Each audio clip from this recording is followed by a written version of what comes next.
আমরা একটা দিদার সন্ধান পেয়েছি যার অবস্থা খুবই খারাপ। তো দিদাটা বুলবুলি মোড়ের উপরে কষ্ট করছে, যা আমাদের মালদা বুলবুলি মোড়ে খুব কষ্ট করছে।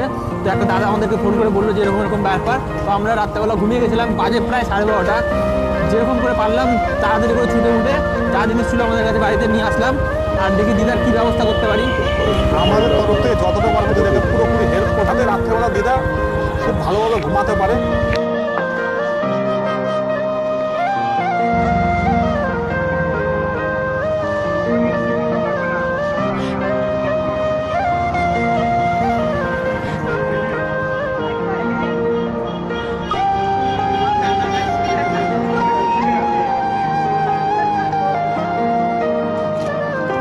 বাড়িতে কে আছে আপনার?